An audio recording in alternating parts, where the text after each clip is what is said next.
Racing car বানানো চারটিখানি কথা নয়। তারা চীনের মতো উত্তর ক্রমবর্ধমান একটি আধুনিক প্রযুক্তির দেশে পরিণত হওয়া একটি দেশে প্রতিযোগিতায় অবতীর্ণ হচ্ছেন, যাদের উদ্ভাবনী শক্তির মধ্যে দিয়ে ইঞ্জিন ছাড়া গাড়ির অন্যান্য যন্ত্রাংশ যারা ইতিমধ্যেই তৈরি করেছেন এখন প্রতিযোগিতার পথে। এটা শুনলেই আমাদের অত্যন্ত ভালো লাগে, আনন্দ লাগে যে আমরাও পারি। আমরা যদি একটু সুযোগ থাকে তাহলে আমাদের ছেলেরাও অসাধ্য সাধন করতে পারে। আমরা বিএনপি পরিবার সেদিন ব্রাহ্মণবাড়িয়ায় ছুটে গেছে,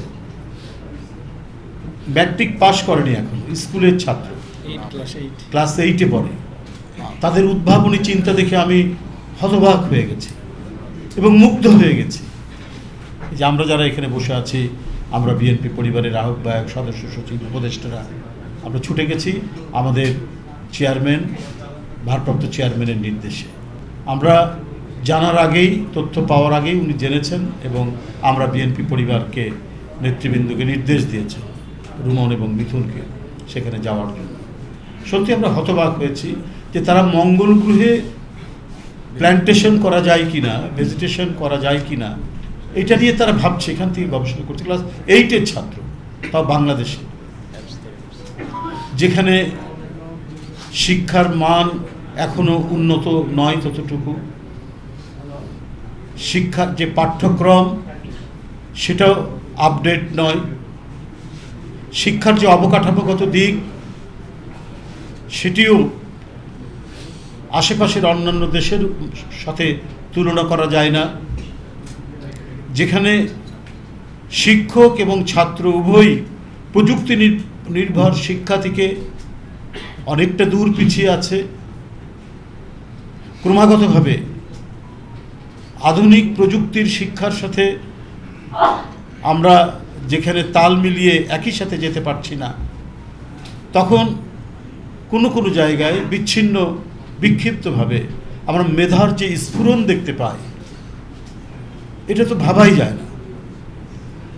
এটা কল্পনা করাও অত্যন্ত কঠিন যে হাই স্পিড একটি গাড়ি, রেসিং কার, এটার তৈরি করা যে কী পরিমাণ মেধার চর্চা করতে হয়, যেখানে স্কুল কলেজে প্রযুক্তি নির্ভর জ্ঞান চর্চার যথেষ্ট অভাব রয়েছে, সেখানে তাদের সাধ্যমতো হাতের কাছে যতটুকু পেয়েছে সেটি দিয়েই তারা তাদের যে সক্ষমতা দেখিয়েছে, তাহলে আগামীতে যদি সত্যিকার অর্থেই আমাদের শিক্ষা কার্যক্রম যদি প্রযুক্তি নির্ভর হয়ে ওঠে, আমাদের পাঠ্যক্রমের মধ্যে আমরা যদি প্রযুক্তির, আধুনিক প্রযুক্তির নানা দিক যদি আমরা অঙ্গীভূত করতে পারি, আমাদের শিক্ষকদেরকে আমরা আরও প্রশিক্ষণের মাধ্যমে তাদেরকে যদি শিক্ষা দানের উপযুক্ত করতে পারি, প্রযুক্তি নির্ভর শিক্ষা দানের উপযুক্ত, তাহলে আমরা অনেক জেমস মেডিসন পাবো, আমরা ফ্যারাডে পাবো, আমরা অনেক বড় বড় বিজ্ঞানী এবং প্রযুক্তিবিদ পাবো। এটা শুধু কথার কথা নয়, এটা অত্যন্ত বাস্তব এবং এটা অত্যন্ত সত্য কথা। এদেশের সরকারি এবং বেসরকারি প্রায় 40% বিদ্যালয়ে, এটা হচ্ছে গণমাধ্যমের রিপোর্ট, বিদ্যালয়ে প্রযুক্তি নির্ভর কোনো শিক্ষা কার্যক্রম নেই। 40% কম কথা নয়। এবং সেটা গ্রামীণ অঞ্চলে আরও কঠিন অবস্থা।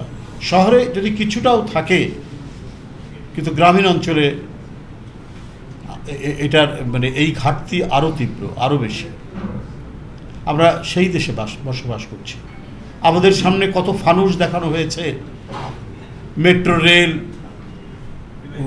উড়াল সেতু, ফ্লাইওভার, কত গাল ভরা গল্প আমাদেরকে বলা হয়েছে। কিন্তু একটা জাতির যে মেরুদণ্ড, তার যে উপযুক্ত শিক্ষা, সেই শিক্ষা কার্যক্রমকে ধ্বংস করে দেওয়া হয়েছে। এটাই ফ্যাসিস্টরা যুগে যুগে করেছে। সুতরাং যে দেশে স্কুলের অবকাঠামো এত নিম্নমানের হয়, সে দেশে মানে ছেলেরা, শিক্ষার্থীরা তারা তাদের মেধা চর্চার সুযোগ পাবে কেমন করে? যদি স্কুলের হাল হকিকত যদি এরকম হয়, তাহলে সেখানে মানে প্রযুক্তির জন্য আলাদা ল্যাবরেটরি, তাদেরকে প্রযুক্তি মনস্ক, তাদেরকে বিজ্ঞান মনস্ক করার জন্য সে যদি অবকাঠামো না থাকে, সেই শিক্ষক না থাকে, শিক্ষকরা যদি সেই বিজ্ঞান চেতনায় উদ্বুদ্ধ না থাকে, তাহলে ছাত্রদেরকে উদ্বুদ্ধ করবে কি করে?